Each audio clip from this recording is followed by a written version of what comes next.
Welcome to the Know It's Some podcast, bringing you the widest variety of conversational interviews for a well-rounded perspective on life. Because while it's true nobody likes a know-it-all, it's also good to know it's some. Here's your host, Steve Platt. That's right. Welcome back to another episode of the Know It's Some podcast. My name's Steve Platt. I'm your host, and this week I have for you an interview with a very funny comedian, actor, and podcaster out of Miami, Florida. His name is Nery Saenz, and his career is incredible. In the past, he's been named the best stand-up comedian in Miami by the Miami New Times. He's won a competition called the Ultimate Miami Comedian. He's been on tour and opened for the likes of Dave Chappelle, Donnell Rawlings. He's worked with Michael Yo. I mean, it's a long, long list. If you're in the South Florida area, you've probably heard him on a radio show called Paul and Young Ron, or now the Paul Castronovo Show, right? He has a very, very popular and funny podcast called Woo Bro, which stands for What's Up Bro? And it's Miami's #1 weekly pop culture comedy podcast. He's also a panelist on Mount Geekmore with our past guest, David Ulloa. Very, very funny guy. Really, really cool interview because it gets real. We talk about what it's like to be a cruise ship comic during the pandemic. We talk about what it's like to go through some depression when you're a comic, which is something that you don't hear of a lot from comedians. They tend to hide that. Well, he was very open, very humble with us. For somebody that is so funny and just so successful as a comedian, you hear just so much humility from him, so much openness. You're gonna love him. After this episode, you need to check out his clips. You will bowl over laughing. He has a very, very funny Instagram account, funny YouTube clips. You gotta check it out. He drops his social media handles at the end of the episode, and they're in the show notes. So go check out Nery Saenz after the interview. Without further ado, my good friend, Nery Saenz.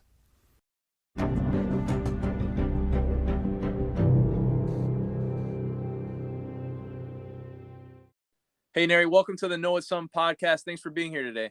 Oh, thanks for having me, brother. Hey, it's an honor to have you on. You're an incredibly funny comedian. I can brag for you. I know you probably want to stay humble, but I'll say I find you to be one of the best comedians at crowd work. So you work so hard at crafting great jokes. Your routines are incredibly funny, but in addition to being a funny comedian, like you're quick-witted. Like you're able to take things that come out of like nowhere, something that the audience member will say, something that might happen during the course of your set, and then immediately come up with like the funniest thing that could possibly be said in the moment. And so like for me, like I know that there's normally two kinds of comedians. There's the kind that like grew up, super like quiet and observant, and because they're so observant, like they're able to see the funny in the world, right? But then there's like the class clown and the quick wit, like like almost like street funny. And I just wanted to ask you, like being a professional comedian, were you more of a class clown as a kid, by any chance? Oh, absolutely. Yeah, I was a class clown as a kid, but I was still not the funniest. I wasn't even the funniest in my house. I wasn't the funniest in my house. My brother's way funnier than me. I wasn't the funniest in my house. I wasn't the funniest in school because I went to Braddock, which at that time was our claim to fame was that we were the largest high school in the southeastern United States, and Wow. my graduating class was like 1,800 people, and the school at the time that I graduated was like 5,200 or 5,300 students or something like that. So by no means was I the funniest one in the school. I didn't get voted class clown in the superlatives, and like that kind of like. There's a lot of comedians who were like, he was voted class clown in his school, and I was like, maybe if my school had 1,000 people, maybe I had a chance, but there's no way I had that chance in a 5,000 student school. But no, but I was always a class clown. I was always the in my day what we call now undiagnosed ADHD. So that's what I had. I was like, I could just never be still, so I had to be something. But I appreciate what you're saying about my comedy. But it's funny because I didn't start doing crowd work at all. Like I did zero crowd work the first 12 or 13 years of my career. Like amazing. Zero and none whatsoever. And people would ask me like, oh, how do you deal with hecklers? And my logic for the first 13 years of my career was, and I guess this is still good MO to have, is they can't talk if they're laughing. So if you, I've been pretty consistent with my material as far as writing. I'm always writing. I try not to do the same things over and over again, Hmm. especially in the same locations. If I'm in the first 10 years of my career, I was like between Miami, Fort Lauderdale, and the West Palm Beach Improv. So I never wanted to be like, oh, we saw you here 2 weeks ago and you did the same exact set. I'm like, oh, I don't want to do that. Mm. So my whole logic was keep them laughing. If I keep them with joke for 20, 25 minutes, which is what I was allotted when I for those first 10 years, they can't talk. You can't heckle and laugh at the same time. It's Yeah, physically pretty hard. impossible. So but then I started working on cruise ships, and on cruise ships they're like, cool, this week you're gonna do 16 shows for possibly the same audience. By possibly, they have this, every cruise line is different. I work for multiple cruise lines because I'm a whore. But when you do 16 in the same week, it's possibly for the same audience members. Now, it doesn't mean that the same audience members are constantly going to go, because that specific comedy club on those ships where you have that many shows only holds 180 people. Right. However, it's possible that people could come see you again and again and again. And I always wanted to change it up, and B, no matter. And I had hours of material, man. But you don't have nobody who has 16 half hour, who has 16 different half hour sets. I mean, Right. that's a. So what I started doing was I'm gonna change my set every 2 days and tell the audience, like, hey, if you enjoyed Monday, if we're on Monday and you enjoyed today's show, tomorrow's gonna be the same, but come back Wednesday. I'll change it for you on Wednesday. And then that leaped into, you know what? I got 30 minutes. I'm gonna do 20 minutes of material, and then the 10 minutes, I'll start talking to the audience. How you doing? Where you're from? Blah blah blah. And a lot of people, some people open up way too much. They give me way more personal information than I. There was a couple kids there that they were 18, and they were brother and sister, but they looked nothing alike. And it turns out they were adopted, and they gave me all this information. And I was like, what? Like, yeah, well, I'm not really adopted. They adopted, her parents adopted my brothers. I'm like, but not you? Like, no. And I'm like, what? And it's all this, but it's all reactionary. It's all like my crowd work is all reactionary. It's not like I Right. I don't, so I appreciate it. I don't know. It's a long-winded way of saying thank you, I guess. I'm sorry. No, I mean, but to your point about it being reactionary, I mean, you're very quick with the reaction, and people will have already some of the strangest answers, like you said.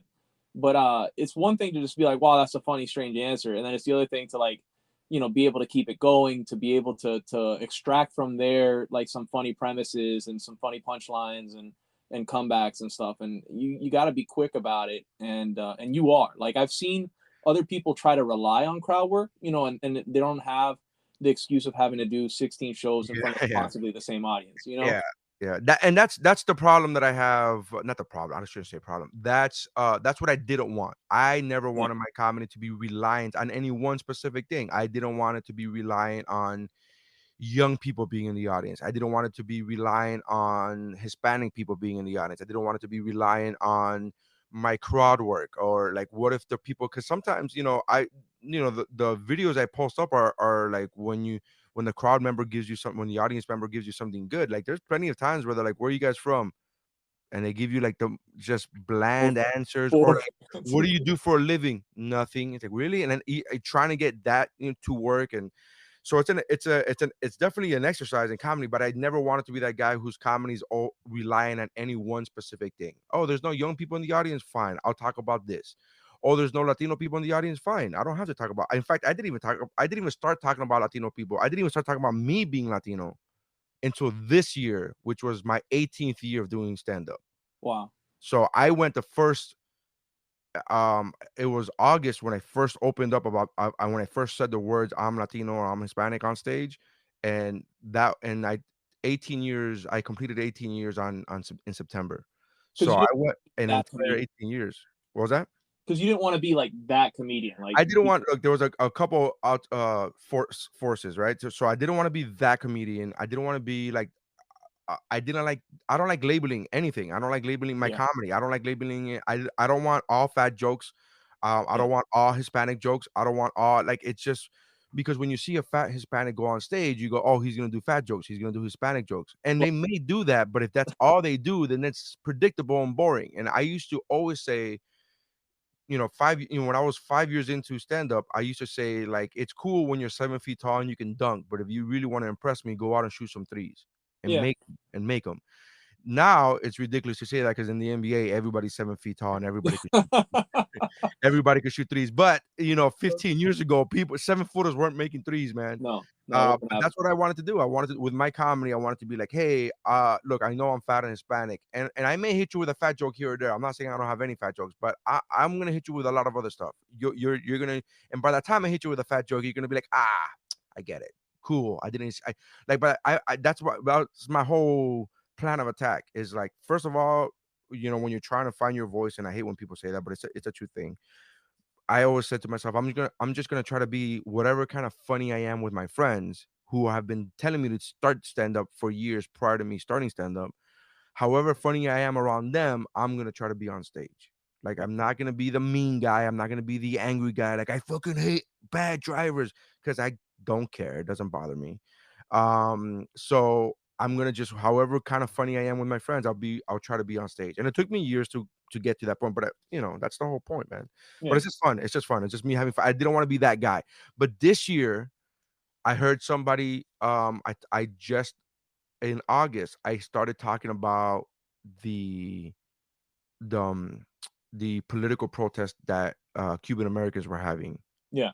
and because I said I was in West Palm Beach, and I said I'm from Miami, and people say "Viva Cuba," and I was like, and I could have just left it alone, but I'm very pedantic, and I can't leave shit alone. I go, actually, I'm not Cuban, and then that opened me up to say, I know it's weird me saying that me being Latino, and I'm from Miami, but I'm not Cuban, and then that opened up this whole other world of like where I'm from. I'm from Nicaragua, and people in West Palm Beach don't understand what Nicaragua means, and so Yeah. I They're told like, what part that of other joke and blah blah blah, and then I started talking about all this other stuff, and then I started telling the story of how I came to this country, which was illegal. Which again, I'm legal now, so you can't do anything about it. Calm down, white people. And then so I started doing all of this stuff, and it opened me up to like this world of material that I've already had. I already have it, but I've never said it and I've Mhm. never used it. And so I was talking to a comedian friend of mine, and he said, "You know what it is?" And I said, "What?" He goes, "You've been shooting threes for so long that you forgot you could dunk." And I'm like, "Oh shit, that's right." Like I was like, "Oh, okay, yeah, that's a good point." And so since I didn't want to be that guy, I'm like, "Oh, now I can show you I can dunk now," because now I'm not worried about being labeled. I'm not worried about being Okay. put in a box. I could do whatever I want to do now. Gotcha. So being on a cruise ship, like what's the hardest part about doing those 16 sets on a cruise ship? Because I can imagine like bombing on stage and then having to see those same people for like the next 6 days. Like, Well, I will say this: it's doing comedy in cruise ships is by far it's just so much harder than doing comedy in a typical on land, what we call on land, cruise ship comedy. It's so much harder doing comedy on a cruise ship than it is doing it at the Miami Improv or whatever, the Boise Chuckle Hut, whatever you want to call it. yeah. Because people on cruise ships, they walk into shows not knowing what kind of show it is. Where it's happened to me multiple times where I'll be walking into the lounge in where the comedy show that I'm about to perform is going to be held in, and it's already packed, right? Because I walk in there 5 minutes before showtime. It's already packed, Right. and I've literally been walking behind a group of people walking in, and I've overheard them say things like, "Hey, what's going on in here?" And then somebody else in that same group goes, "Who cares? Let's just see what it is anyway." So when you're able to get those people to laugh, by But the yeah, time you but by in the that time you get case, to a specifically, comedy club, yeah, by the time you get to a comedy club, people have bought tickets prior to go prior, they bought tickets online prior to the show. They get dressed up, they get a babysitter, they go out, they find parking. Those people are ready to laugh. So, but if I oh can make people who don't even know there's a comedy show going to happen, if I can make them laugh, I've had people before my own show ask me where I'm from, say that I'm from, and when I tell them I'm from Miami, they go, "Why didn't you just catch a cruise ship from Miami? Why are you doing a cruise ship from Los Angeles?" Because they have no idea that I'm the performer. that's And it's great if it is grounding. I'm like, good, great, because when I make you laugh on stage in 5 minutes, you're gonna be like, oh man, I'm so stupid. Like it's just it's a so it's a lot harder. And I will say there's a lot of comedians that I know that have been like, "Hey, can you hook me up with working on cruise ships?" And I'm like, "Do you remember the last time that you bombed?" And they said, "Yes." I'm like, "Then I don't think you're ready to work on a cruise ship, because I personally can't tell you the last time I bombed in a comedy club on land, but I can tell you the last time I bombed on a cruise ship, because it happens more often than you think. Like, it's just, again, you can't control the audiences, you can't control the demographic. If that week happens to be a full ship charter of retired, retired old white Klansmen. Hey man, guess what? You're performing for this. Like, this is what you got to perform for. I'm exaggerating, of course. That's not the group. I'm just saying, if you're performing, people take. You know what? Take that part out. Take that one out. That I regret saying that one. No, but if this group, if it's gonna be a full ship charter of like, hey, we're 95-year-old, people from Idaho, like, oh, okay, and so you're not gonna like me, cool. Yeah. But you start. That's how you get better, man. Building your craft. That's how you get better. But I've enjoyed working on cruise ships. I enjoy doing comedy. The 16 shows a week is the best part of the week. Like, Yeah. I don't understand comedians, and there are many comedians who I've worked with who tell me like they work on the smaller ships. Oh, I'd rather work on the smaller ships because I only do 2 shows a week. I'm like, I don't want to, dude. If I'm gonna be away from my family for 7 days, I'd rather be doing stand up. Like, I don't need to be doing 2 shows and then still be out the same 7 days. Like, I don't know. I'd rather the shows is the fun part. That's the part that, not for nothing. They don't know this, and I won't tell them this, but that's the part that I would do for free. Right. It's the other part that you're paying me for. It's the The Left traveling. Road Caribbean and all that. It's the traveling. It's the going to a different city. It's the, packing. It's the all of that. It's like dealing with immigration, dealing with customs. Like, that's the part you're paying me for. Like, the comedy. That's, oh my god, are you Well, kidding me? That's great. well, speaking about that, customs, immigration, all that kind of stuff. Are you the type of comedian that in your off time, you're in the room watching Netflix and taking a break from things, or are you out there and exploring like all these different places you get to travel to? Because I'm sure a lot of people are like, "Oh, you've seen the world." Like, are you kind of the exploring traveler type, or are you like, "Man, I am exhausted from last night. I need to sleep in a little bit." Well, I'm definitely not exhausted from telling jokes. That, I mean, anybody who's exhausted from speaking has a medical issue. They should really see their doctor. I would think so. Yeah, But no, I'm not. I am one of those people where I go out to explore places I've never been to. that's A lot of times you'll visit the same ports, and some ports are worth visiting more than once. Some are not. I'm not gonna get into specifics because that's gonna offend people or whatever. But it's just like, dude, there's not much to do in certain places. Like, I'll get off in Mexico every single time because I love getting off in Mexico. But right. even then, there are times where I'm like, "Are you gonna get off today?" I'm like, "No, I'm gonna stay in my room and play PlayStation because I'm at the next level here and I gotta beat this boss or whatever it is." Gotcha. But if it's a new place that I haven't been to, whenever, the first time I went to Alaska, I absolutely, I went outside and explored and did all this and that. But if I did Alaska 4 weeks in a row, I imagine that the third week I might be like, you know what, maybe not this week. So, Maybe so let's not bite the hand that feeds you and talk about the ports that are not worth seeing more than once because we don't want to upset the cruise lines. But what ports are your favorite? Like, is there a certain place that you've just grown to love that you're like, oh, cool, that we get to stop here this time? Well, Cosmo is really fun. I like Cosmo. One thing about me that your listeners may or may not know is I'm not a drinker. I'm not a party guy. I don't do drugs. I've never done a drug. I'm very boring in that sense of the word. So people get off in ports and be like, it has a great bar and we're gonna get drunk and wasted for $5. And that sounds great for you. But I've always been the guy that's like, Mexico, you could buy a plate of food for $3.50. Like, I've been that guy, right? I've always been fat my entire life. Mm-hmm. So with good reason, like, I'm not one of those like, how did I get fat? Like, I know exactly how that happened. It's You're been like, I've great. enjoyed every bite of it. Yeah, yeah, it's been great.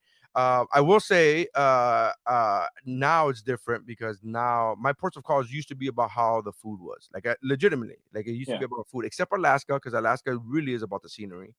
gotcha. Just because it's so much different than anything else. And when you go to the Caribbean, and I'm Oh, not saying all Caribbean islands look the same. But when you go to the Caribbean, you see beautiful places, but there's a world of difference between that and Alaska. When you go, yeah, oh my God, this is like stunningly beautiful, right? It yep. looks like a picture, it looks like a painting. But I will say that now I've been on this lifestyle change in the last 22, 23 weeks where I have from the time of this recording where I no longer eat carbs or sugar, And so I don't know if the ports of calls will be the same for me as they used to be. But I will say that my favorite ports of calls used to be in the day. I used to Mexico. I love Cozumel. I enjoy Cozumel, and I enjoy Mexico in general. What else is there? St. Martin's a lot of fun. St. Martin has beautiful beaches.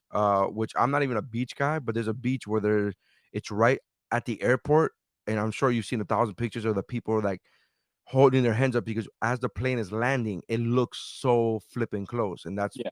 that's where like so St. Martin's beautiful. So yeah, there's a couple places I used to enjoy. I did Havana a couple of years ago. Really?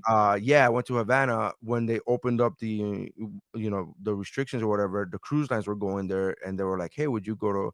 I was one of the first people that they asked because I'm Wow. Hispanic. It was because Yeah. I'm Hispanic, and they asked me, "Do you have a problem going there?" And I gotta be honest with you, Steve. I'm being completely transparent here. I had no idea that was a bad thing. I was like, "Yeah, I'll go to Cuba. That sounds good." Like, Hmm. I had no idea that it was like a political statement. I was like, I'm not trying to make a political statement one way or the other. I had no idea. I was like, yeah. And I told my friends, I went to the group chat with all my friends who all happen to be Cuban. Hmm. Guys, guess what? I just got booked. I'm going to Cuba. And they were not happy with me Yeah. at all. They were just, and they made it like abundantly clear. And I was like, oh, my bad. Sorry. Like I didn't know. Like I wasn't like I was just Yeah. It and was look, I'm very just make a and statement. this was a few years ago. I'm very nowadays I'm more, I guess, what the kids call woke than I used to be because Mhm. I was never any political like I didn't this must have been Right. 2000 You weren't making a conscious political statement at all. at all. I wasn't even making an unconscious one. I was just like, they booked the same place as books me to go to Mexico. Like, if they would book me to go to China, I would go to China. I'm like, I would get booked. Like, when they booked me to go to Australia, I went to Australia without even thinking. I never thought China like might want to look over your jokes first. yeah, yeah. You know. When they asked me, "Hey, do you want to book Alaska?" Never did I think to myself, "Let me look up their political situation right now, and let me find out what's going on in Alaska or Australia." I'm sorry, I said Alaska. They're Like pro when they bloody. asked me, "Do you want to work in Australia?" I never thought like, "Let me look up the political climate in Australia and see what's happening and see." Like I never thought of that. I never. Same thing happened with Cuba where I was like, "Oh, this is," and I had fun and I had great, and then people were like people there are starving and poor. I was like, they must have hidden those people from me because the people I saw were having a good time. Like I don't know. So and again, none of this was a political statement. None of this was meant to be a political statement. And then I was just like, okay. And then when the government closed it, and so cruise lines aren't going there anymore, I was like, good. I don't have to be put in that position anymore. Like it was that type of like backlash Yeah. I was getting, all because of like I don't know if you've ever watched the show Veep. Yeah. But, there was one episode where she has to go to the bathroom and they said, "Oh, that's the men's bathroom," and she goes, "I don't give a shit. I just have to go to the bathroom." And then they took that as a political statement. It's like, no, she just had to go to the bathroom. It wasn't making a Right. statement of any kind. That's the way I felt. But, Yeah. People like to read into things yeah, and make things out to be something that they're not. I'll tell you, my mom was born in Cuba. Both Natalie's parents were born in Cuba. They all three fled here as little kids, and my father-in-law didn't even see his parents for like 11 years. So that kind of stuff is kind of near and dear to me. But by the same token, I have tons of friends that have been in Cuba in the last 10 years. An abundance of friends that have been there, and I don't hold it against any of them, and nor do I hold it against you. I mean, quite frankly, like I can make the personal decision not to go there, but I don't require anybody that I'm associated with to make the same right. because it might not hit them the same. You know what I mean? So I was like at the I'm so dumb because I'm so dumb because I just went to I went to a group chat that had all friends that were all Cuban, and I'm like, guys, good news, I just got booked for Cuba, and woohoo, they were not receptive, did the and whole they were arc. flat out honest. They were like, that's awful. And one of my friends was very nice about it. He was like, I'm happy that you're happy, but that's not like they were like, and I was like, "Ugh, boy." Uh, so What a quagmire, man. yeah, yeah. I was just like, okay, maybe I'll just keep this to myself. I thought about not posting them. Like, I'm taking 1,000 pictures here. I thought about not posting the pictures, and I was like, I can't. I mean, I don't know what to do, man. No, see, it was funny. So I won't go, but I'll look at every picture I can because it's where my mom was born and it's where my grandparents lived and worked and where they honeymooned and all sorts of stuff. So it's like, that there's a lot of nostalgia, but it's for a Cuba that doesn't exist anymore because it's been changed by Soviet influence and Venezuelan influence. Yeah, yeah, The yeah. 60s, And I 70s. will say, especially that was 2000. That had to be 2015 or 2016. That had to be. I think it was right before that presidential election. It wasn't even. I don't think it was. Yeah, it had to be. It had to be. It Yeah, had to be like yeah, 2014 or 15. And so I wasn't in any kind of like political knowledge. I didn't know anything about any social. I didn't know anything. I was just like, I'm going to a different place than the Caribbean. You know. yeah. Well, hey, I mean, it was. I think technically it might still be in the No, Caribbean. it's in the Caribbean. I'm saying I'm going into. I meant what I meant was I'm going to a different place in the Caribbean than I'm used Yeah, going to. Like I just went there. No, it's definitely in the Caribbean. It's absolutely. unless it's moved. But man. On a lighter note, the start of your career, deciding that you're going to get on stage, become a stand-up comedian, work on stand-up comedy. I mean, what triggered it for you? Because you say, okay, I wasn't the funniest in my family growing up. I wasn't the funniest in my high school growing up. What made you decide, like, you know what, I'm going to give this a shot? Well, like I said, for 2 years, a good solid 2 years, probably a little longer, but for solid 2 years prior to me doing stand up, I had you know how we have different groups of friends, Hmm. and like, oh, I have my work friends, I have my, neighborhood friends, I have my, and uh, for 2 years, every group of friends that I was in, solidly, it's like they all got, and they don't know each other. These are people that don't know each other, and for a long time, I never cross contaminated. I was like, I keep my work friends, and I keep my family, whatever. Hmm. Um, I was young and stupid. I don't know why I did that. I felt awkward. I felt like I had to be like the ones to introduce people and be like, I hope you guys like each other. It's always weird when you introduce friends that don't know each other because they're like the only. Sometimes I've met people who are friends of dear friends of mine, and I don't really get along with them. Not that I don't. We don't have anything in common Yeah. except for our common friend. Like that's the only thing we have in common. And so I always felt weird, like if I was pushing friends. Anyways, long story. But Yeah. so for 2 years, every group of friends that I had collectively would tell me every time we would be having a conversation, a social gathering, and I would make them laugh, they would say, "You have to do stand up." Mm. And I would always say the same response. I'm like, "Nah, man, I'm just talking crap here. I'm just going along with what you said, and I'm just like riffing off of what's happening at the moment." And they said, "Yeah, you're great at it. You should do that." And I said, "No, those guys are professional comedians. They go home and write stuff down." And that was my excuse because that really was an excuse. Well, the truth is, 2 years later, I realized that the reason why I didn't do is because I was scared. I was just scared. I was terrified of going on stage That's. because it's a whole different ball game when you're making your friends laugh than when you make complete strangers laugh, right? Hmm. So I was just terrified. And then I used to work for a cruise line as a reservations person, like just a grunt, just like working reservations and when you work for a cruise line, you get free cruises. And one of those cruises I took with my coworkers. It was like me and five other coworkers. And we went and we had a great time and we saw a comedy show. And we saw the comedian. And after the show, he's selling his CDs. And after the show, we're all talking, hanging out. And we were the last ones talking with him. And he was very gracious with his time. And now knowing what he's going through, I'm like, he was very nice not to be like, all right, bye. So Hmm. he was just having a good time. And we talked for a good half an hour after the show ended, maybe even longer. And I made him laugh. And my friend, who's actually we're not even friends anymore. And I say that because my actual friend was my coworker, and like the person who said this was her then husband at the time, who they've divorced. And after like it was one of those things where like she got me in a divorce type of deal. I have nothing personally against the guy. I just it's my friend's ex-husband. I don't know what to say.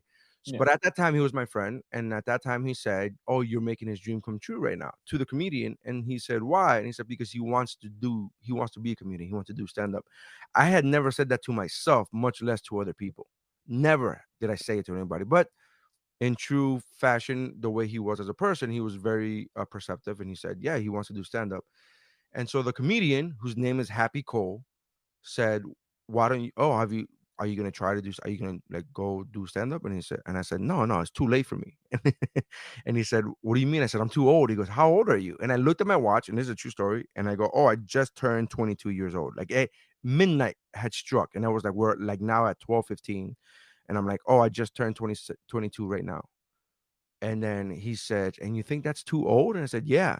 And he said, "Dude, I didn't start doing stand up until I was 29." And Happy, if you Google Happy Cole. This guy looked like, if he told you he was 29 today, you would believe him, and that was 18 years ago. Wow. And so I was like, really? And I didn't know. And because, and I, this long story just to say, like, I was basing my idea of you got to get into stand up when you're 15 based upon Eddie Murphy. I knew Eddie Murphy's trajectory, I knew his life. I knew that he started stand up at 15. I knew that he got into SNL when he was 16. Hmm. So me starting stand up at 22 is ridiculous.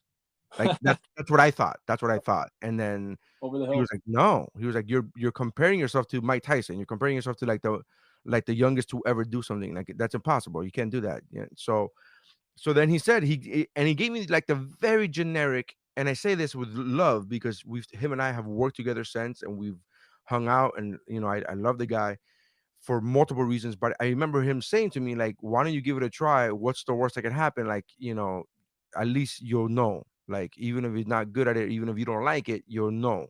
And you Like, don't have that doubt for the rest of your life. exactly. And so he said, why don't you give it a try?" And I said, "Okay." And then I got home from the cruise, and I said, "I'm gonna start doing stand up."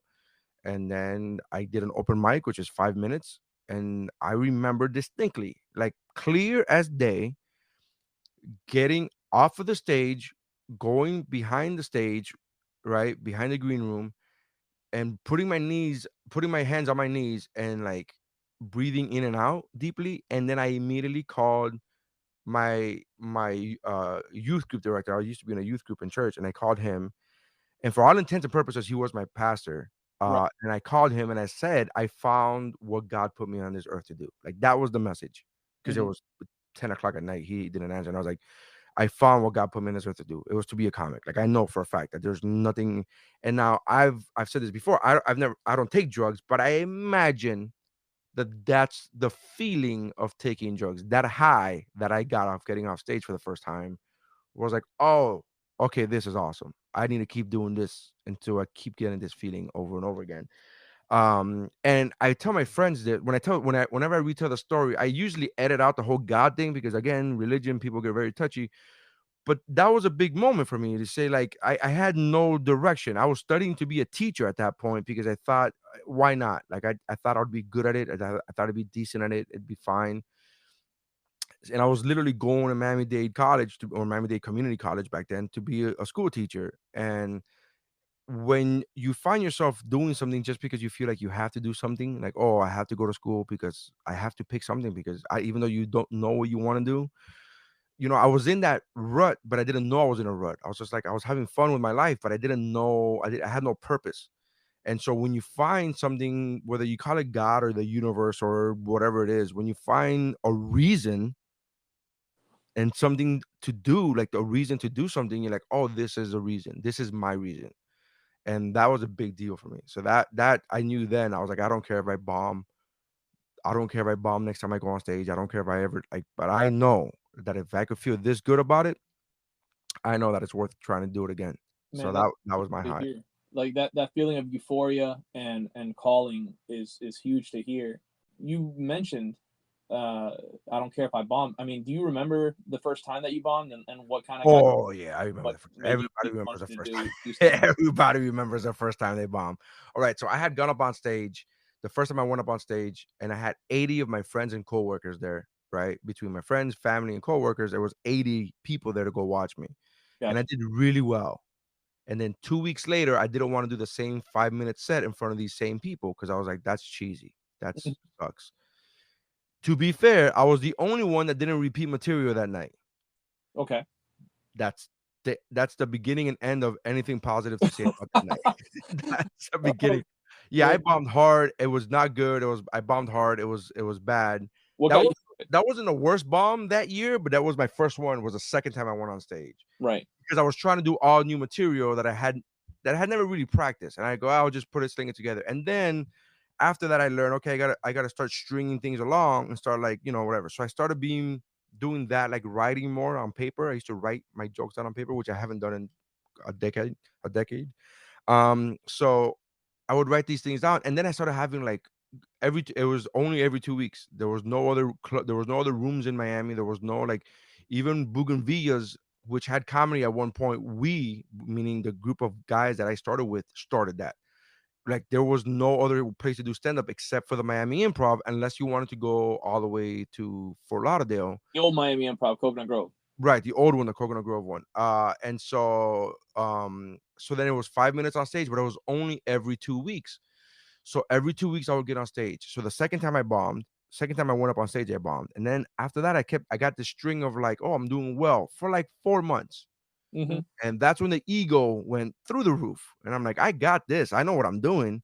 And I invited a lot of other people. I invited this girl that I was trying really, really hard to hook up with. Like I was like, she was the bank teller across the street from my job. Mm-hmm. Super cute girl. To this day, we're still friends. We're cool, whatever. And I I went on stage and she was like, and she told me, she goes, you better not bomb. I'm like, bro, I Oh, don't bomb. And then I went on stage with zero prepared material and I thought that I would just wing it. Like that's when I learned the lesson. That whole just winging it thing, that has to be earned. yeah. And that is only earned through years, not weeks or months of experience. And I dare say over 10 years of experience. Like if you're gonna do a whole set just swinging it, man, you like Yeah. you God bless you. And I learned real quick. It was such a difficult, it was bombing hard. The only laugh that I got was towards the end of my set. I said, the worst part about this is that most of you are my friends and you're still not laughing. And that got a laugh. And you would think, okay, cool, end it there and get off stage. Nope, not me. I'm gonna go ahead and continue, and I'm gonna go ahead and try to keep building off of this laugh. And then it just went downhill again. It was brutal. It was brutal. Those are those are growing pains and learning moments, Yeah. teaching moments, Yeah. whatever. Mhm. But it seems like you were able to kind of keep your spirits up and keep focus and continue on doing comedy. Like it didn't deter you. What kind of kept you going? Like what brought you through those kinds of moments? Like was there just an Because understanding of like this stuff happens? no, it's because a couple things. One, because I had success the first time I went on stage with arguably decent material. Like I could tell you this right now. Anybody who has an ego, when you first start doing stand-up, your ego gets inflated, right? Because it's the first time that people that you don't know are liking the things that you're putting out there, Yeah, right? For the yeah, most part. So it gets inflated, your ego. And if you're not careful, it could get away from you. But what happened to me is the first time I went on stage, I did well. Now, I say that to say I still sucked. I just sucked less than other people that night. So I still sucked like that. But I hate like with new comics. A lot of times in new comics, like I killed. Like no, you did well in front of your friends. You did Mhm. not kill. There's a difference, but it doesn't matter. Neither here nor there. So I did well the first time I got on stage, and that gave me the dragon to chase. So Nice, now it doesn't matter that I bombed the second time. It doesn't matter because I know the euphoria that comes from not bombing. right. So all I have to do is the second part of my answer. I've always been good in my personal life at knowing when something's not going well. I'm not delusional. I'm not one of those people who are like, this was great. It's like, what are you talking about? Oh man, she's so into me. No, she's not, dude. Like, Right. I'm really realistic with myself. I'm like, she's not into you. She doesn't like you. This job is not for you. The manager is mad at you. Like, I'm fully aware of what's happening around me. Like, You're grounded in reality. I'm grounded in reality and I'm very self-aware. I'm Yeah. like, okay, this person's not happy with me because maybe I said a joke, even if it's not on stage. I'm talking about years prior to me doing any kind of stand-up. If I'm joking around at a party and somebody gets offended, I can tell. I know. I'm like, oh, that body language. I can tell. I've always been, and you can blame my parents for this. I've always been one to be like, hey man, I'm sorry if I offended you. Like I'll go up to that person and be like, hey, I was just busting balls. I'm sorry. That's not what I meant to do. Yeah, you know what I mean? Like I'm never one of those like, screw them if they're gonna I'm like, no, dude, that's not. It wasn't my point to offend people. That's not the kind of guy that's not the type of person I've ever been. Yeah. So when I bombed, I was like, well, I know that it went well the first time, so I can do that again. So here comes the self-awareness part. What happened that didn't go? What happened? What could I have done? What could I have? First of all, what happened? What's the reason that it didn't go well? Is it my fault? Yeah. Why? Because you're not prepared. You weren't prepared. Okay, so if I'm not prepared, what do I have to do to get prepared? What did I do last time that got me the good results? Okay, I did this. All right, so now we got to write. We got to sit down with a pen and paper and start writing. Da, da, da, da, da. So I've always been self-aware to Hmm. say one, things aren't going well. Be realistic, and two, how do we fix this? How do we do that? But it's all chasing the dragon. I just that first time high that I got, I was like, I gotta chase this, man. Yeah, but that self-awareness that you're talking about, where you were like, what working, what's not. I mean, it brought you pretty far. Like, I gotta say, and this is where, again, I can brag for you, is just you had a tremendous amount of success, winning all sorts of contests. I mean, Miami's top comic, or funniest comedian, or whatever you want to call it, at this contest or that contest. You've done Just for Laughs, all sorts of stuff. And then you were able to open for Dave Chappelle, work with Darnell Rawlings, all sorts of people. You're friends with Michael Yo and all sorts of other funny comedians. That's amazing, and you're still one of the funniest comics I know. And I gotta say, it's very impressive. But when did you know that you had hit that kind of quote unquote next level, where you were funny enough to open for Dave, where you were funny enough to go on tour with him for a little while? Uh, was there Well, a where you're like, things are taking off? Well, it all happens in stages. I think when we all try to grow too fast as performers, as entertainers, it's our instinct to go, I want to do that. And when you first start doing 5 minutes every 2 weeks, you start thinking to yourself, when am I going to be ready to be a middle act, to do 20 minutes, and then you start working towards getting 20 minutes. And then I feel around like year 5 or 6 of me doing stand up, I was like, I'm better than what I'm getting now. Yeah. Meaning I can do 25 minutes, I can do 30 minutes straight, I could do this. And then it's a matter of working towards that. I feel like my in the last 7 years, I've hit 2 strides. And it all came from working with Chappelle. And by the way, working with Chappelle, as great as it was, and I'm like beyond thrilled, was luck. It was luck. So how did that happen?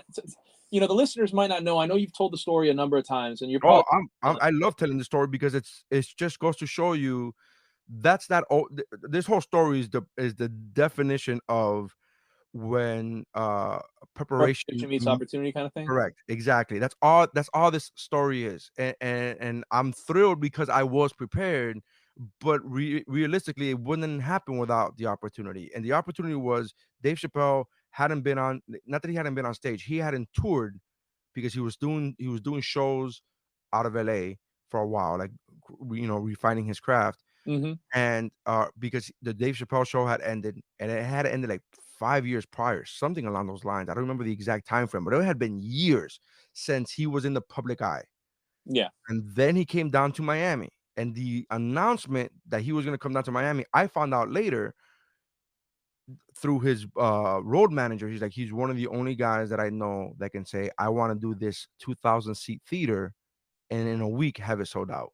Like, that's a big deal. Like, normally there has to be like a 6 month, like, hey, I'm be there in March of next year type of deal. Mm-hmm. So he announced that he's coming to Miami. It sells out. I was even thinking about buying tickets, but I just didn't have money. I was so broke. I was so broke that I was like, oh man, I can't buy tickets to this. And I had a baby. My daughter was like a year old or something. Right. And I was like, oh, okay. No, it was actually my son. Though it was, anyways, it doesn't matter. My point is, I had a family, and I was gonna buy tickets to go to the show, but I didn't. And then I get a call from the Improv saying, are you available tonight and tomorrow? And I said, yes. And they said, okay, I'm gonna submit your tape because everybody has, the video or whatever, link or tape or whatever you want to call it. I'm gonna submit you to open up for Chappelle in the Jackie Gleason Theater and whatever it's called now. And I was like, oh, okay. So for like half a second, I was like, oh, that's awesome. And then the other real quick reality set back in. And I remember that I was still broke. And I said, oh, that's cool. And then I was like, if he says no, like if his people don't choose me, because his people they go through people and they select somebody. Right. If I don't get that, do you have anything else available, like at the Improv or anywhere else? Like, I was basically like, do you have a show at a KFC I can do? Like, there's like, I'm just begging for scraps. Begging for scraps. And she said, I don't have anything else, but I'll let you know about Chappelle. Okay. And then I got the text and the call, like, I don't know, an hour later. All right, so you're on for Chappelle tonight. There's 2 shows tonight. You're definitely getting on tonight. If they like you, they'll keep you for tomorrow, but you're definitely getting the show tonight, and it's 500 a show. And at Wow. that point, that's the most I've ever gotten paid to do comedy. And I'm like, what the? Like, it was mind boggling how I was literally like, I'm like, I'm flat broke. And it was right around Christmas time. It was like 2 weeks before Christmas. And I'm like thinking, how am I gonna get my kid a gift? Like, I'm like in that mindset. I'm not in the Right. mindset of like, I'm hilarious and I should be successful. I'm like, dude, I'm a dad that's broke and trying to make Christmas happen for my kid. Mm-hmm. And I get that, and then I get there. My wife meets him before I do, and she's in a hallway. And then he says he's like the nicest, most polite guy ever. And I start talking to him, and we start talking like if he knows me. Like he starts talking to me like you were talking to me in the chat. Like you, Right. that's how he's talking to me. And I'm like, I don't do I know Dave Chappelle? Am I friends with Dave Chappelle? Am I friends with Dave Chappelle? And I mean, it was bonkers. And then I went on stage. I got off stage. His people immediately like, "Hey, you want to work tomorrow?" And I'm like, "Yeah," and then great. And then in between shows, that happened in between sets. In between show number one and show number two, Dave said, "Hey, you did really good. You were really funny. You want to come back tomorrow?" And I was like, "Wait, did Dave Chappelle just say I was funny?" I was like, "Oh, okay." So then Wow. I did that, and then he kept, and then the next night, his people were like, "Hey, we're going to Tampa, in 2 days. You want to meet us there, and then we'll give you this much money." And I'm like, "What?" Yeah. Oh, and then we're gonna go to Orlando, and then we're gonna go to Fort Myers, and we're gonna go here. And I'm like, "What the hell is happening?" So before I knew it, I was working like 4 or 5 different cities in within a week of each other, and I was like, "What's happening here?" But that whole thing was a life changer. I promise you, it's a life changer because in that show in the Miami show, there was an audience member. Because I'm a whore, I'm always promoting my website at the end of every set. Yep.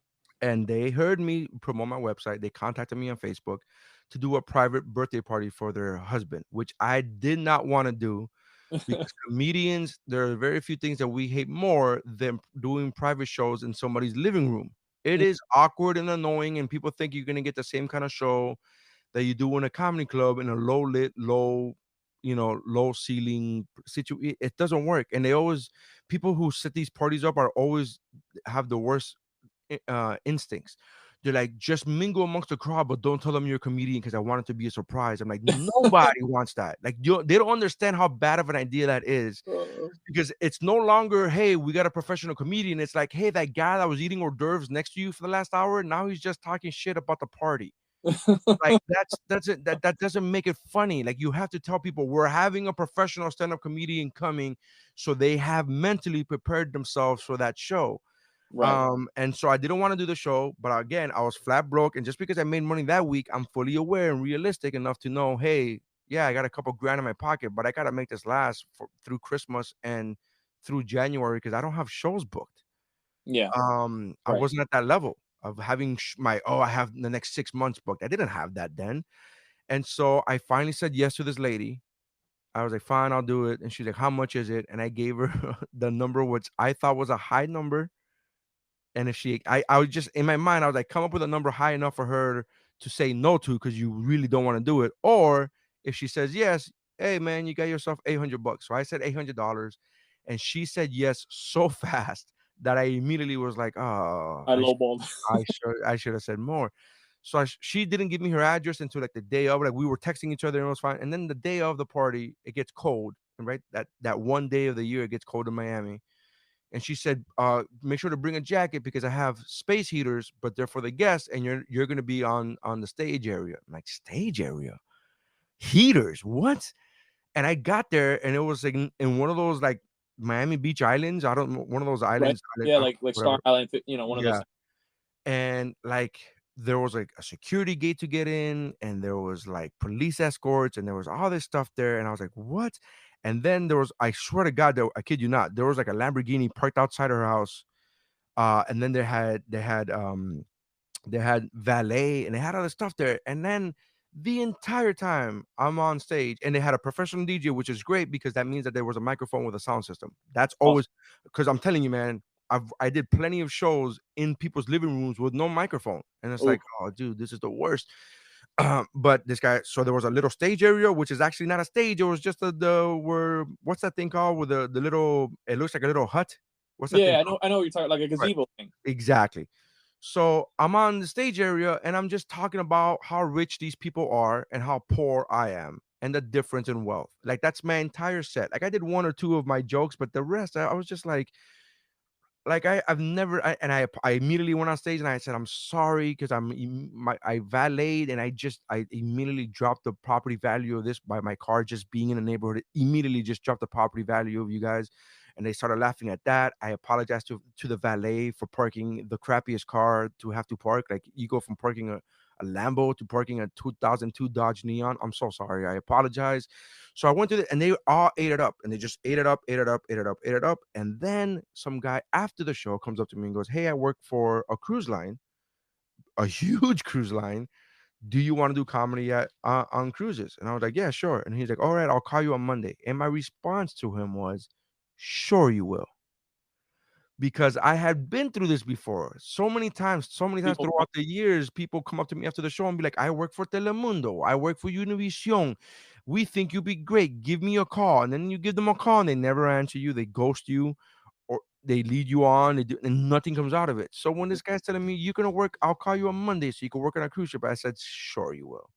But sure enough, he didn't call me.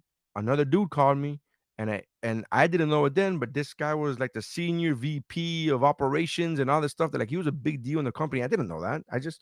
And to this day, him and I are friends. We're personal friends. We talk to each other. We text each other during birthdays and that blah blah and all that stuff there. And he's great and he loves me. And then he went over to another cruise line a couple of years later. He moved to another cruise line, and I got a call from the other cruise line. "Hey, so and so speaks highly of you." And it's like that's it. And then and I say that, and people, when I tell people the story, like I was always hesitant about telling people that I got in because some higher up saw me at a show. And a comedian friend did a very nice thing to me. He set my mind at ease. He said, "You may have gotten the job because of somebody in the office, but you kept the job because you're funny. yeah, Like there's no way that even if you're recommended by a high up, there's no way they're gonna keep you if you suck. That yeah. doesn't happen. It just doesn't. It's You're not gonna get invited back. yeah, it's a product. It's a product thing. It's like, hey, we have this product, and you need to perform at this level. And if you're not, I don't care who you know. Getting knowing somebody may get you in the door, but it doesn't keep you in the door. Right. But that all happened because I did not have any work. Because when they called me for Chappelle, I wasn't booked. That's it. That's the only reason that happened. That's Right? Like amazing. I was prepared. I had been doing comedy at that point for 10, 11 years. I knew my stuff. I went there and I batted 1,000. I hit all the hits that I was supposed to hit, but that would never have happened had I not been available. Yeah. Had somebody else booked me, it wouldn't have happened. So when people say like, how did this, like, it's all happenstance, it's all chance, like it's all one of those things. And I don't want to say all of it, but it's a large part of it. It's like that. I mean, that was a huge shift in my career when I started working cruise ships.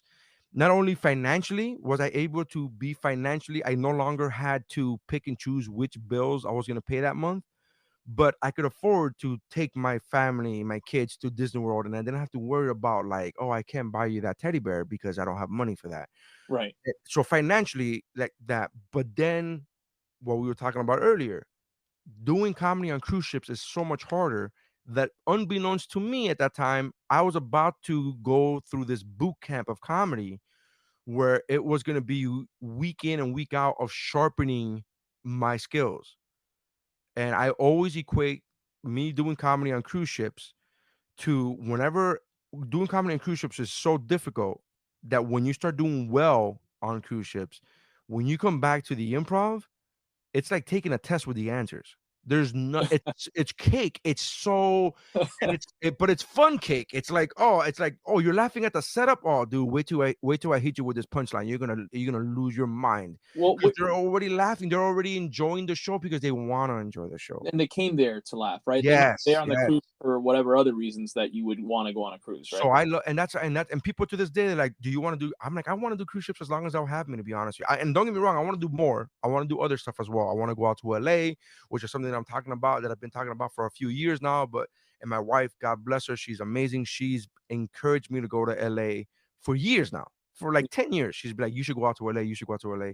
No, and then now I hear Austin's got a pretty good comedy scene. Yeah, Now. so Austin's a good scene. But LA is not about me going to LA is not about doing stand-up. Me going to LA is about getting on TV. And Okay. again, getting on TV is only beneficial to me. The only reason I want to get on TV is not because of the money, because stand-up pays better than TV. And I know this because of the multiple famous people that I know that work on TV. But TV begets work. Once you get on TV and then you go to the improv the next week, you could be like, oh, they have TV credits for you on your poster.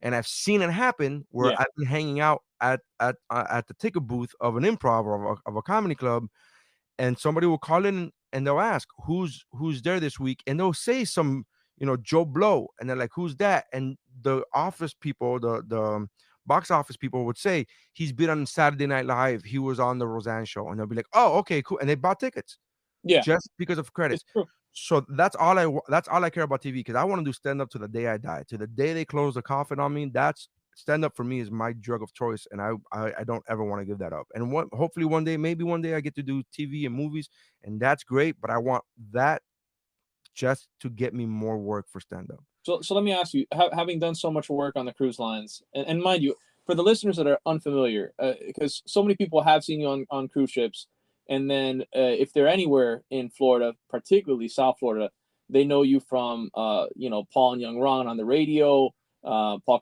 Castronova, Castronovo. Do I have that right? Casanova.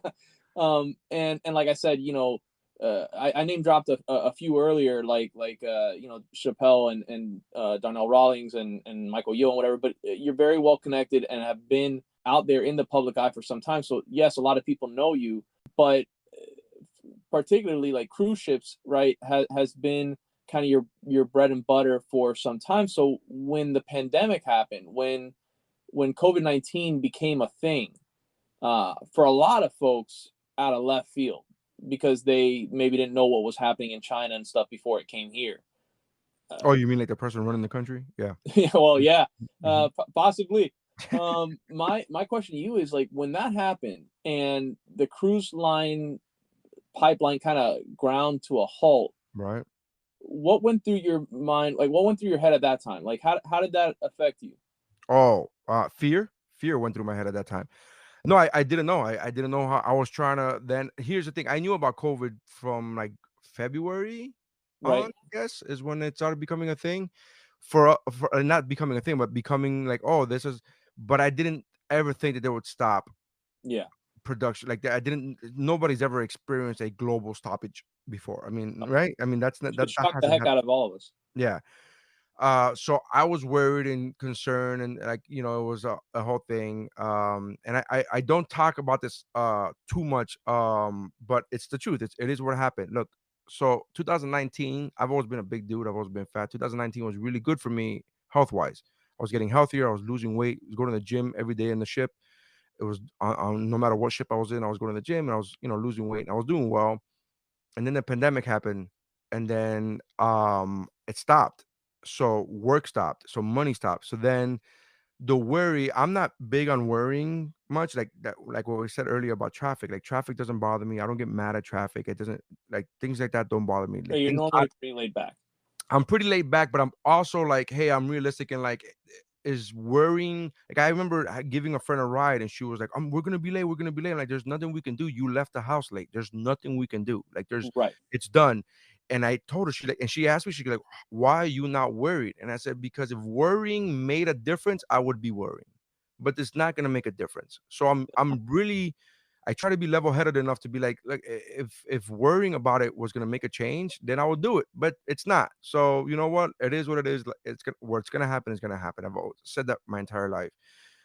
Pandemic came, and it was the first time in my life that I was like, oh, I don't know what, like, there's no other possibility. So I immediately, I went through the game plan, right? I got home, immediately applied for every job I could, including but not limited to Walmart, Target, the US Postal Service, Amazon. Like, I was just going through all, like, I applied everywhere, bro. Like, Right. multiple times. I was Because you had a family, yeah, exactly. I have a family. And in my mind, I thought this is only going to be for 30 days, because they told us, the cruise line was like, we're going to suspend operations for 30 days. Gotcha. So I was like, I'll be 30 days, maybe 2 months tops. But I have to find a job for 2 months. I can't be jobless for 2 months. That's crazy talk. Right. Little did I know it was going to take a year and 7 months. So I started going through that. My wife gets pregnant maybe 3 months into the pandemic, which again, nobody believes this, but it's the truth. Her and I, we started trying for our third child in December of 2019, Oh man. pre-pandemic.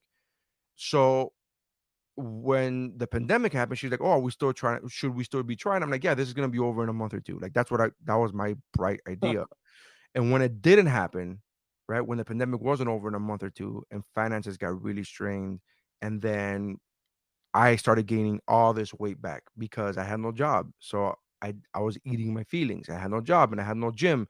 And in my Mm, mind, I was like, it doesn't matter if I gain a couple pounds here and there because when we go back in 30 days, when we go back in 2 months, I'll lose the weight again. I'll get right. back to it. And that mindset of that's that slippery slope that every fat guy knows.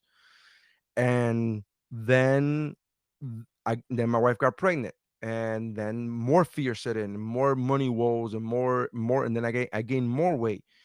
And before I knew it, I was in a full blown depression that I did not know had happened. And I felt, could not talk about it with my wife, which is my best friend, because she's pregnant and I don't want to put that pressure on her. Right.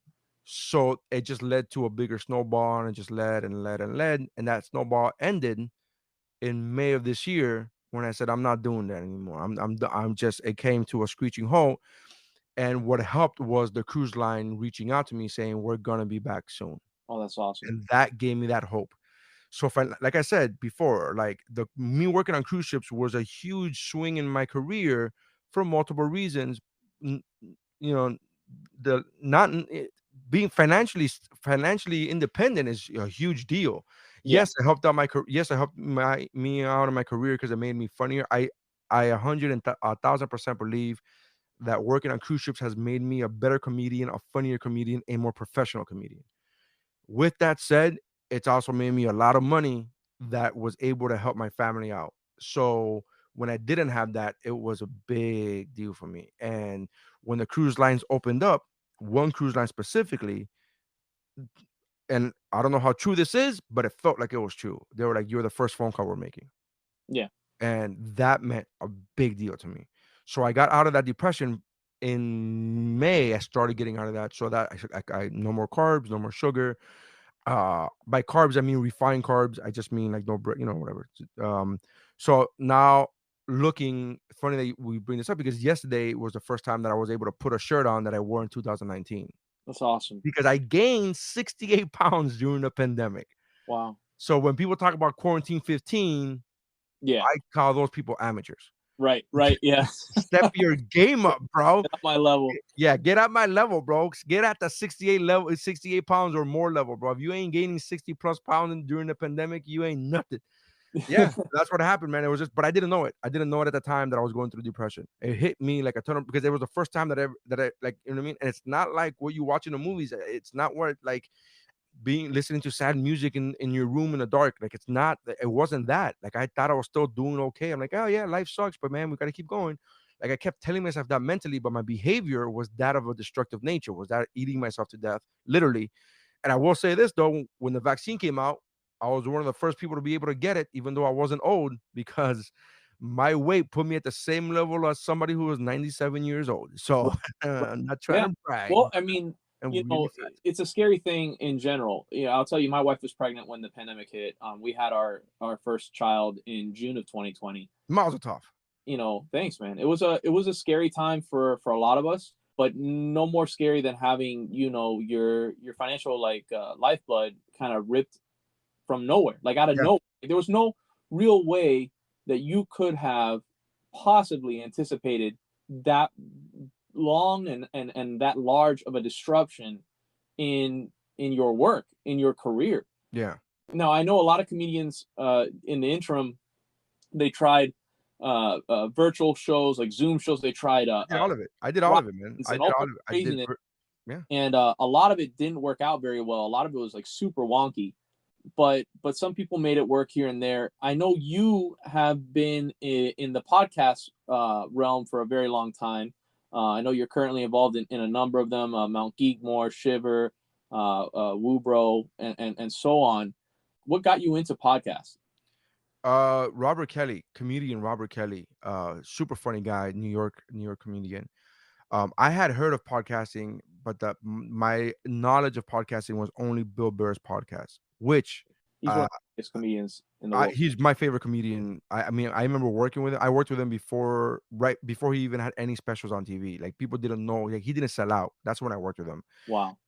Yeah, and now he's doing theaters. It's bonkers. He's by far the funniest stand-up. But his podcast has I haven't heard it in a long time. Truth be told, but his podcast for a long time was just him talking, venting for an hour, right? And venting the way Bill Burr does is super funny and hilarious. But I thought that's what podcasting was. I never knew podcasting was multiple people. I never knew it was conversational. I never knew there could be themes. I never knew like any of that. And then I worked with Robert Kelly, and then Robert Kelly said, for his intro, he mentioned the podcast, and I said, "Oh, you have a podcast?" And he goes, "Dude, you should be getting into a podcast." And this was all in the green room, and he said, "You should get into the podcast, even if it's just you two." And he pointed to me and the host. He said, "Even if you just call it, Hispanics on a mic, just call it whatever you want to call it." That's not what he said. That's not the word he used, but I'm cleaning it up. And so he said, two Hispanics on a mic, and just whatever, just to be able to. And this is the way he explained it to me. He said that when he started doing stand up, all you had to do was be a killer on stage. Just kill, crush, crush, crush, and that's enough. It's not enough anymore. This was over 10 years ago. I've been podcasting for over 10 years. And he said, it's not enough anymore. Nowadays, you got to put out digital content. You got to put videos. You got to put audio. You got to put all this stuff to get people to want to come to your stand-up, because it's not enough that you're funny. It doesn't matter. He flat out looked at me in my eyes. He goes, "You're hilarious. But if nobody knows you're hilarious, nobody's going to come see you." Right. So what's the point of being hilarious? Yeah. And I was like, oh. So then the way he explained podcasting to me was, it's another outlet for your creativity. Oh, the comedy club won't book you this week. You're booking yourself. You're doing your own show. Right. And I'm like, oh, okay, cool. Sorry that I cursed, but that I forgot to clean his act. No, we're good. We're good. So that's why I started podcasting, is because Robert Kelly. Then I started listening to his podcast, and his podcast is very, it's a bunch of comics talking, hanging out, ragging on each other, making fun of each other, and it's like right up my alley. Yeah. I tried doing that. We started, Mike Mercadal and I started What's Up Bro together. And honestly, I was at the Improv. It was an open mic, and I was running the open mic. Running it just means I was putting the lineup together and giving the comics the signal to get off stage in 5 minutes. The club paid for that, so I was like, yeah, I'll do that for $100 tonight. And then I said, I want to start doing a podcast, but I don't know what that is. I don't know how to do that. And Mike was within earshot, and Mike said, I didn't know him at that time. I knew Mike, like I saw him twice. That's it. Like I didn't know him. And he said, I know how to do a podcast. I've done a podcast before. I could do that. You want to do that? And I'm like, yeah, let's start doing a podcast. He goes, all right, I have a microphone. I have the recording equipment. I'm like, great. And that was it. He came over to my house, and I remember thinking to myself, like, am I really going to do this? Am I really going to have this? I don't know this guy. And he's coming over to my house. And sure enough, man, it's been a friendship that we've had now over 10 years. I consider him one of my best friends, and he considers me one of his best friends. I was in New York the other day. We hung out for 3 hours, and we made it. And we just wanted to hang out with each other for 3 hours. So it's that a lot's happened come from the podcast. But I say all of that to say, like, that's what got me in love with the podcast, was like the idea of having another creative outlet. Yeah. And then What's Up Bro was started as a kind of like a ripoff of the You Know What Do podcast, which is Robert Kelly's podcast, which is like a bunch of comedians talking trash, whatever. And then I wanted to have that, right? Because that's the only thing I knew. It was that and Bill Burr's podcast, and I know I'm not going to be talking to myself. Right. So then I was like, let's do that. And then the local comedians, is not the same having a podcast and having local comedians in New York than it is having in Miami, because the pool is not the same. Yeah. And I remember I ran out of guests like at week 8 or 9 because that's all I knew is 8 or 9 comics around here. Let me rephrase that. There was only 8 or 9 comics that I felt okay with giving my address and having them in my house with my wife and baby. That's fair. That's so you were able to find 8 or 9. Yeah. And again, these are only the 8 or 9 that I've known for at that point, where it was that point, 7, 8 years of me doing stand-up. I'm like, okay, so I know these people won't really rob my house later. Right. And then Mike and I came to, we're like, what do? We don't have a guest. And Mike was like, why don't we just talk me and you? And I'm like, great, let's do that. and we started doing that, and it's evolved into this stream of consciousness. It's very difficult to explain what the podcast "What's Up Bro" is about, because it's about everything. It's like stream of consciousness. Right. Today we could talk about comedy, we could talk about what's happening with Dave Chappelle and the backlash that he's getting, and tomorrow we're talking, and next week we're talking about Free Britney, and the week after that we could be talking about the greatest, oh man, I just finished watching the Marvel What If series, and we get into a nerd conversation. And so Mhm. it's like, it's very stream of consciousness. Whatever happens. This past week that we did, I recorded an episode 2 days ago from the time of this recording, and it was literally, we started what felt like, and we joked about it later about how it felt like Mike and I were fighting because we have different opinions on the Dave Chappelle thing, the Yeah. situation going on. And then it went from that to literally talking about porn within 2 minutes of each other. And then we started talking about porn, That's a and it just, again, it's just a stream of consciousness. Right. So I did that for a bunch of years. Mike left to New York. We didn't have the technology that we have now, where you could just stream, and then like somebody in New York, you could be talking this, Yeah. video at the same time. We didn't have that. Everything was done with 2 microphones and a recorder here in my house. And then I started getting other people, and I found another comedian and then he brought his then girlfriend, and that happened for 2 or 3 years, where they were both of them my co-hosts, and then they broke up. And then the comic didn't want to do it anymore, but his girlfriend did, and his girlfriend is now one of my best friends, and so she's still doing the podcast with me, even though 3 years after that she moved to Australia. Like, it's crazy, like all this stuff there. So Love it. she's At the time she's zone. podcasting out of Australia. Mike is podcasting out of New York, and I'm in Miami, and we're making this whole thing work. And then in between all of that came the Mount Geekmore podcast, where it's just me and three friends geeking out over something every week. And it Yeah. could be movies this week. It could be the best action movies of the 90s. That could be one topic. Best solo lead guitarist. That could be another topic. And so all of this stuff, and it just became this thing. And then Dave started Shiver, which I'm no longer a part of, just to let you know, just to because of time constraints. It's nothing Right. dramatic. It's just I have so many things going on. And I Shiver came from your episode on Dave with Dave. Shiver took a 2 year hiatus, and I was like super happy that I was going to be back, and I was like, yeah, I want to do this. And but then the cruise line started calling, and I was Yeah. like, well, my schedule just changed dramatically.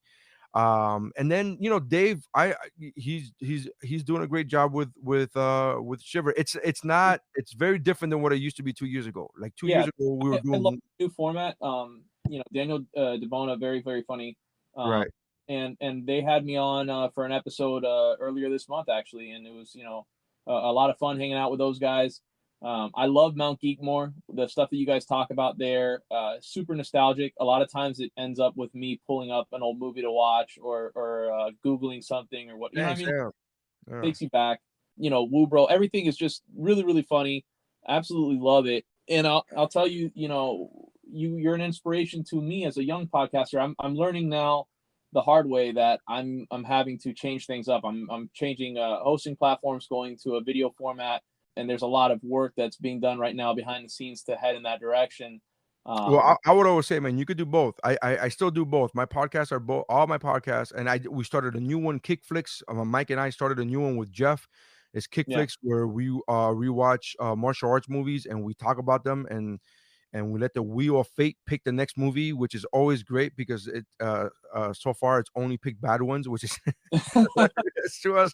It's unintentional. I mean, whatever. I mean, Shaolin Soccer. A lot of people love that movie, but I thought it was garbage. But so we're talking about, like, so all this stuff. Like, my point is that we do a video, but then we also release the audio, whether it's a week or two later, we release the audio separate from the video, because we know the whole point of the game is to get as many people listening yeah, or watching us, right? As many eyes and ears as we can. So I put it up on video, all of our podcasts on the Geek Bro Network, from my end, whether it be What's Up Bro, whether it be the Mount Geekmore podcast, or Kickflix, or Seasons, a TV podcast where we watch a show one season at a time. Every episode of the podcast is reviewing a season of a show.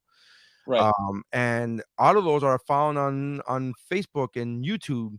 but there's also audio version like that. I don't think I'm gonna be ready to leave the audio format because I still get most of my listenership or viewership, or I guess, or audience from the audio. Yeah, and there's a lot of reasons why I'm having to move to a video format, including engagement on social media like TikTok or Instagram. You need those video clips. Mm-hmm. And there's a number of reasons why we're doing it. I got picked up by a network and things kind of blew up, but I'm gonna have to change things up a bit, get an area of the house ready that I feel comfortable putting on video and that's not echoey. I have to put in some sound panels and stuff like that. And a lot of the guests that I have, like, they're all over the place. I had Eddie Alvarez on his way to Tokyo to compete in the Olympics. He might not have been able to be on video where he was. I have a country artist that's coming on in a couple weeks that she's going to be doing it from her tour bus. It's going to be difficult to find the time to look presentable and get on camera. And I kind of look like a troll in these pandemic days working from home. Hey, man. Hey, working is working, brother. That's all that matters, really. Absolutely. I just plug on your way out. Tell people where they can find you. What's your website? Where can they find you on social media? So my website is nerysaenz.com, but I knew very early on in my career that nobody is gonna remember the name Nery Saenz, and if they did, they're sure as hell not gonna spell it right. So you could go to whatwashisname.com. That's the website, whatwashisname.com, and that shoots you over to nerysaenz.com. That's hilarious. And from there, from whatwashisname.com, you could go to the social tab, and that's where all my social media is. Everything is at Nery Saenz. There was a 2-week time period there where Instagram suspended my account for reasons still unknown, and I had to fight tooth and nail to get it back because they gave me no reasons. They gave me no reason why. Hey, that's fine. I know. And then, but I got it back. So everything is at Nery Saenz, but you don't have to worry about spelling it because you could just go to whatwashisname.com and on the social tabs, go on there. My biggest for the podcast, as far as videos are concerned, as far as watching the full episodes, yes, Facebook and YouTube are the biggest ones, the ones I focus on, because those are the ones that allow me to stream a whole hour and a half show. But I will say that I'm trying to focus on my Instagram more so than anything else, trying to grow my Instagram followers. So that's been a lot of fun because I've been putting a lot of energy into that always, but recently I just had a couple of videos go viral, and then so that's been a lot of fun watching that finally grow. Very, very cool. It's a tough nut to crack, but I feel it is. I got all these listens and some great guests, a number of success, but social media is something that I have not cracked yet, and I think it's the video component that's missing. So it's always it's always I don't like, I've been putting video up of my stand-up for years, and it just never hit. And then I put up a 30-second clip of me talking about Nicaragua, and it went through the roof. Yeah. Where it was now like, oh, there's 80,000 likes. I'm like, what is going on? What's happening? I'm like, it's a 30-second clip, and I'm like, what? Even when I reposted a clip, I did one of my stand-up clips that I posted a year ago. I reposted it now, but just edited it down from 1:12 down to 30 seconds. And it's like, oh, look, this one has 10,000 views. And I'm like, it's the same joke.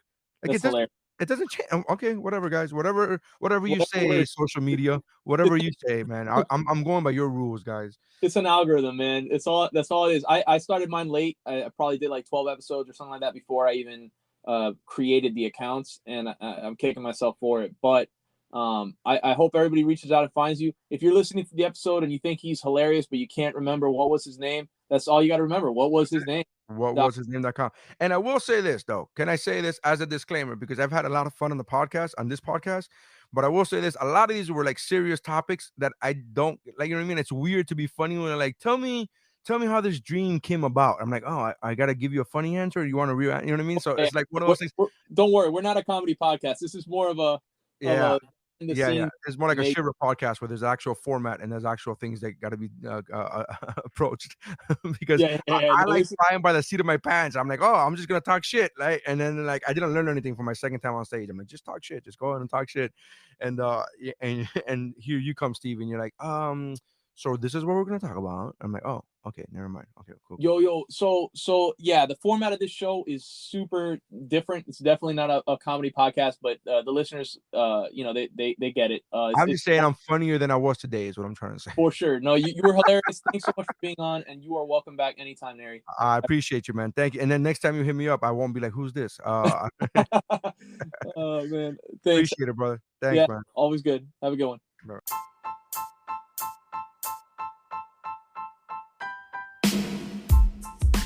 And that'll do it for another episode of the Know It Some podcast. My thanks again to this week's guest, Nery Saenz, for his time, his humor, his humility, and his candidness. Thanks so much. You are welcome back anytime, my friend. Folks, if you have not done so already, head on over to Apple or iTunes and leave us a 5-star ranking and review. If you don't have an iPhone, that's okay. Head on over to Podchaser. Anybody can leave a review there, and those 5-star rankings and reviews are the very best way to support the show, and they help us bring you incredible guests every week. Another great way to support the show would be to go to your favorite social media platform and follow us at Know It Some Pod. Like and share our posts with your friends.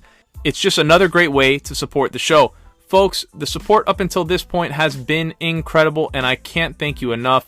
Welcome to all of our new listeners. Thanks for listening, and I'll see you next week.